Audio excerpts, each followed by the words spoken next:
I'm Anna and welcome to the Reading Retriever. Today I want to share with you some books I hauled from a recent shopping trip at Barnes & Noble and a small haul from Amazon.com. So first let's start with Barnes & Noble. Tucker, bring me the book. Bring it. Yes, thank you. Come here. This is my dog Tucker, by the way. Tucker, sit down.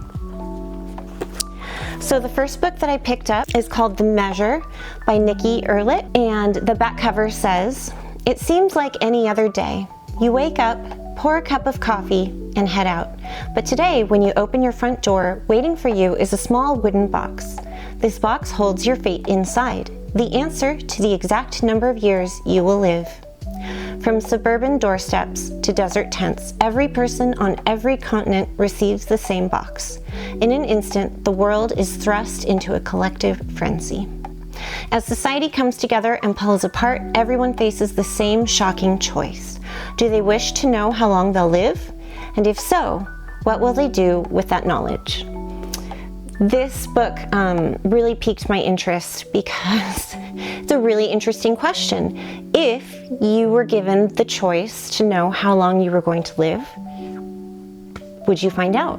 And how would that affect your life? And then how would it affect the entire world? I would imagine that the world would do some really interesting things. So I'm really excited to get into this one. The next book I actually picked up from the banned books table, and it's To Kill a Mockingbird by Harper Lee. This is a classic. I remember reading this one in high school and really enjoying it. My daughter is actually reading this right now as she's a freshman in high school, and so I picked it up and she and I are going to do a buddy read. For those of you who are not familiar with this book, I'll read you the synopsis that's on the back. One of the best love stories of all time, To Kill a Mockingbird has been translated into more than 40 languages, sold more than 40 million copies worldwide, served as the basis for an enormously popular motion picture, and was voted one of the best novels of the 20th century by librarians across the country. A gripping, heart-wrenching, and wholly remarkable coming-of-age tale in a South poisoned by virulent prejudice. It views a world of great beauty and savage inequities through the eyes of a young girl, as her father, a crusading local lawyer, risks everything to defend a black man unjustly accused of a terrible crime.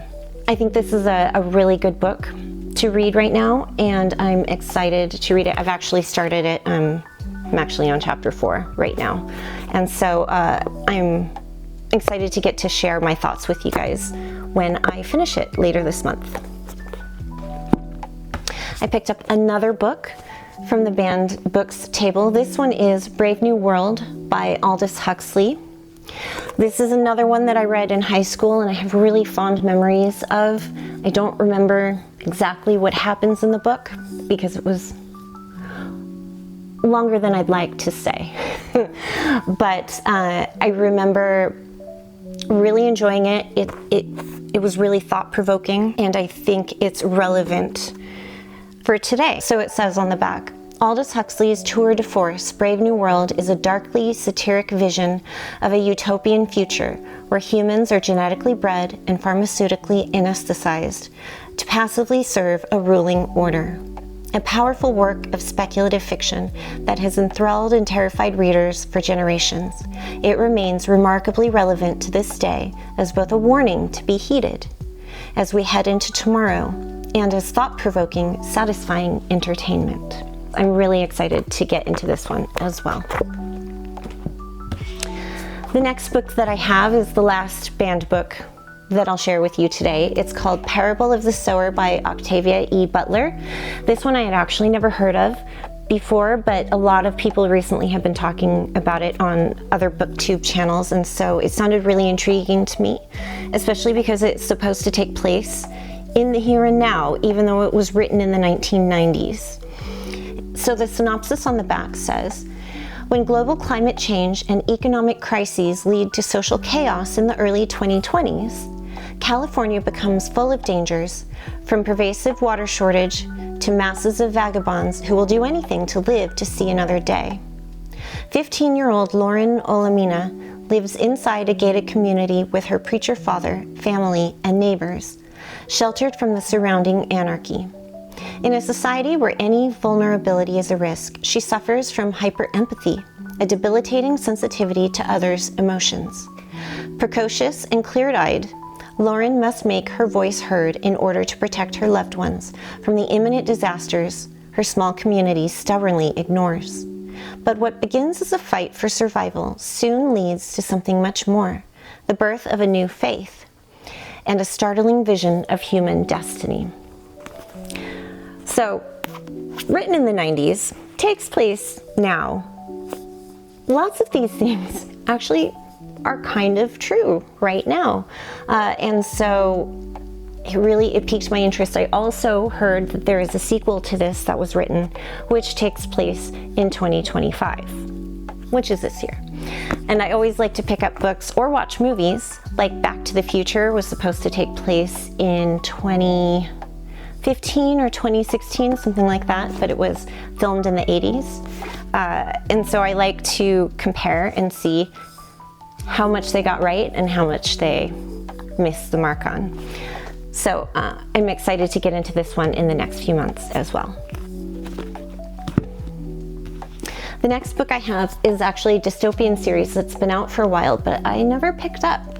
It's Red Rising by Pierce Brown. I only picked up the first book. I think there are 4 in this series because I don't like to buy series in advance. I just want to make sure that I'm going to like the series and continue on before I buy more.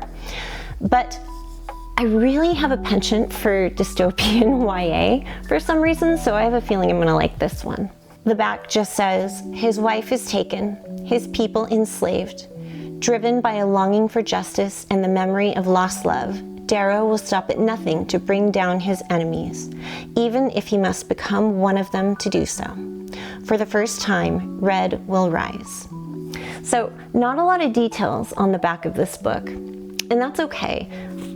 Dystopian books like this don't want to give away too much, I think, and so it's just enough to pique interest, combined with the fact that it was a best-selling series and much talked about, I think is enough information for me to at least give the first one a shot. The next book I have is actually a historical fiction novel by one of my favorite authors, Susanna Kearsley, and this is The King's Messenger.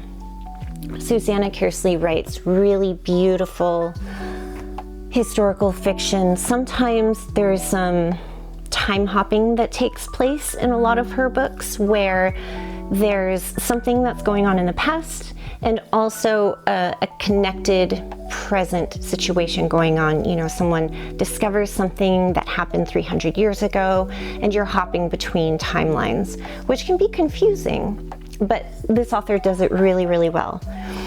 This one, though, doesn't seem like it's got a time hop. Not sure, though. It says, it is the year 1613, and King James is sending his messenger, Andrew Logan, into Scotland with secret orders to arrest Sir David Moray, close friend and advisor of the late Prince Henry. Secrets are second nature to Andrew, who must hide his second sight to stay alive. Joined by a court scrivener and the scrivener's spirited daughter, Phoebe, Andrew slowly untangles the true purpose of his mission, to frame Sir David for Prince Henry's murder. But Andrew is unwilling to betray an innocent man. Phoebe Westaway dislikes Andrew, and their history makes it hard for her to trust him. But as their journey draws them deeper into the dark web of court intrigue, Phoebe begins to suspect that she might have more need of the king's messenger and his unusual gifts than she could have ever foreseen. I love this time period. I love 15th, 16th, 17th century Scotland, England. I've read many books. I was a really big Philippa Gregory fan, The Other Boleyn Girl, all of those books several years ago. And so I'm really excited to read this one. It falls in line with a lot of the other things I've read. And even though this is a paperback, and this is actually brand new, it was released just like a week ago or 2 weeks ago, something like that. It's a really beautiful cover and it has some nice edges right here. So it's really pretty. So I'm really excited to get into this one as well. I have 2 more books from Barnes & Noble. The next one is called The Surrendered by Chang-Rae Lee. And this follows a Korean American woman. I picked this one up, it's been out for a while. I picked this one up because I'm actually Korean American myself. And when I was in college, I took a couple of Korean literature courses, and I really got to discover a lot of Korean heritage, Korean American heritage through those courses and through fiction novels that I read for those courses. And it was fascinating to me. I learned so much about my history that I just am really drawn to these types of books, and I haven't read one in a really long time, so I'm excited to find another book. It says, June Han has forged a life thousands of miles from her birthplace. She has built a business in New York, survived a husband, born a child. But her past holds more secrets than she has ever been able to tell. And 30 years after her escape from war-ravaged Korea, the time has come for her to confront them. Hector Brennan, fighter, drinker, and failure grand and total, is the man who long ago, in the aftermath of the war, saved June's life. Between June and Hector lies the story of the beautiful, damaged missionary wife, Sylvie Tanner, whose elusive love they both once sought. Bound together by a legacy of violence and love, June and Hector go in search of their past, a journey that unfurls as a profound meditation on the nature of heroism and sacrifice, the power of love, and the possibilities for salvation and surrender. Sounds like a pretty serious book. It was published, I think, in 2010, I want to say. So it's been around. It's, a few years old. Let's see if I can find it. Where is it? Oh yeah, okay. So this was published in 2010. So it's been around a while. It's 15 years old, but I think still very relevant to today, and so I'm very excited to get into this one.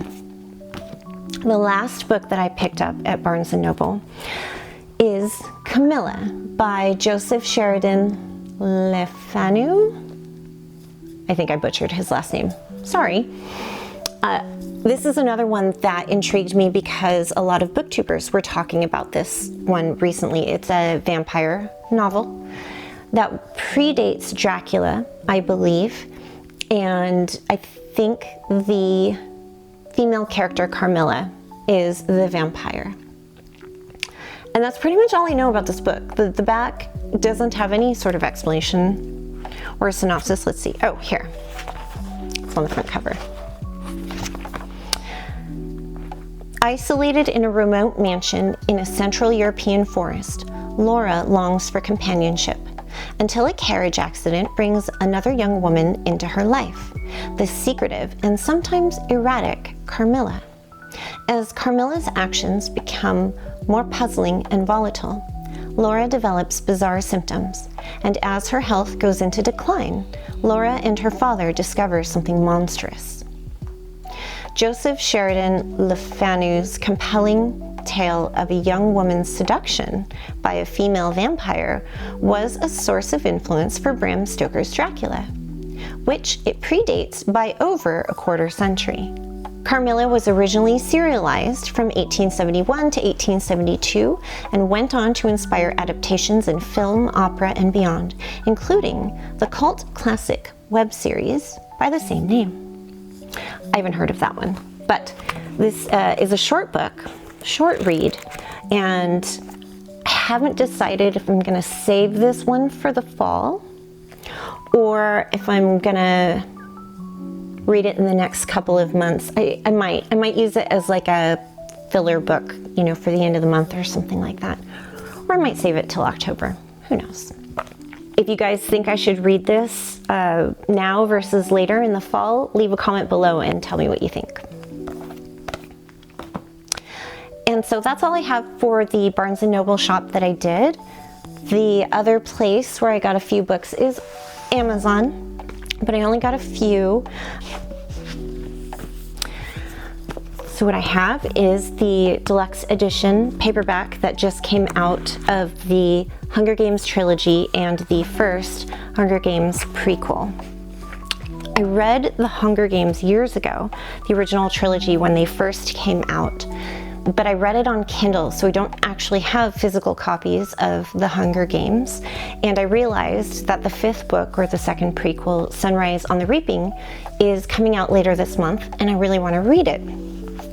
And so I decided I needed the first prequel book, and I might as well get the deluxe editions of the paperback that just came out anyways, so that I have physical copies. So this is the first one. This is the Hunger Games with the turquoise and the leaves here, and on the side they have these beautiful sprayed edges. Looks like the illustrations kind of continue on the inside as well. These are just really, really pretty.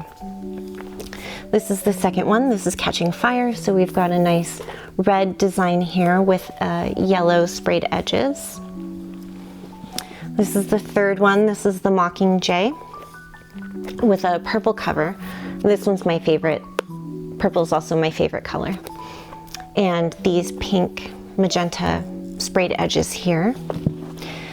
And the fourth book, or I guess the first prequel, The Ballad of Songbirds and Snakes, is this nice kind of yellow-orange cover here and these green sprayed edges. And so on my March TBR is this book, The Ballad of Songbirds and Snakes. I probably won't physically read it. I'll probably listen to the audiobook of this book because it's so long, and it's only a couple of weeks until the next one comes out, so I want to make sure I can start either reading or listening to that one right away. I'm very excited. And the last book I have is The House on Watch Hill, or I'm sorry, The House at Watch Hill by Karen Marie Moning. This author, I have read several of her books over the years.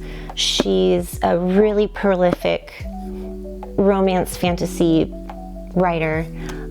She's got a series that she did a while back called, I think it's called the Fae Fever series, which was really, really good. She did a series even further back than that I really loved. And so I picked this one up without actually knowing too much about this book, but this author is really always a winner for me. So on the inside cover, it says, Zoe Gray is reeling from the sudden death of her mother when she receives a surprising call from an attorney in Divinity, Louisiana, with the news that a distant relative has left her an inheritance, the terms of which the lawyer will only discuss in person. Destitute and alone, with nothing left to lose, Zoe heads to Divinity and discovers she is the sole beneficiary of a huge fortune and a monstrosity of a house that sits ominously at the peak of Watch Hill. But she must live in it, alone, for 3 years before the house or the money is hers. Now, I don't know about you, but I wouldn't be too keen on living in a creepy old house for 3 years. I suppose there is some amount of money that I would do this for, but it would have to be a lot of money. Met with this irresistible opportunity to finally build a future for herself, Zoe puts aside her misgivings about the foreboding Gothic mansion and the strange circumstances surrounding the inheritance, and moves in, quickly encountering a red-eyed Stygian owl and an impossibly sexy Scottish groundskeeper. Zoe's new home is full of countless secrets and mystifying riddles, with doors that go nowhere, others that are impossible to open, and a turret into which there is no visible means of ingress. And the townspeople are odd. What Zoe doesn't yet know is that her own roots lie in this very house, and that in order to discover her true identity and awaken her dormant powers, she will have to face off against sinister forces she doesn't quite comprehend, or risk being consumed by them. So I have to tell you, the house in this book reminds me of a real-life house that exists that I've been to in California. It's called the Winchester Mystery House.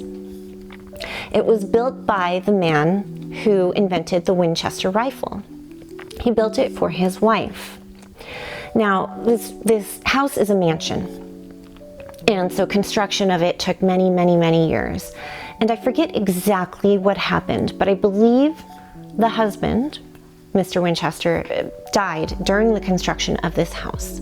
And his wife went a little crazy after he died. She believed, I think she went to a psychic or something, she believed that the spirits of the people killed by Winchester rifles would haunt her unless she continued construction on the house indefinitely.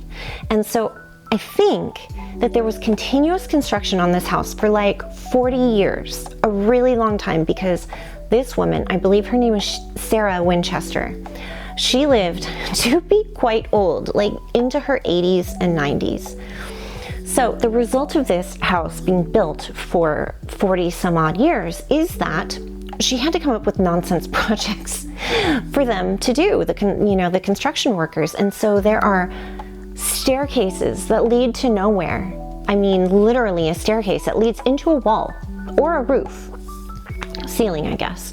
There are doors on second and third levels that just open up onto nothing. If you were to walk out the door, you would fall, down a story or two, possibly to your death if there was concrete and not bushes or something like that.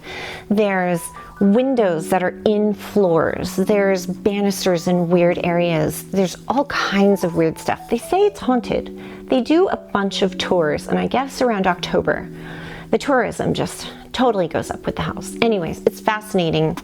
It's a really creepy house, and this description in this book really reminds me of that house. So I'll be interested to read it and compare the real life house to this house.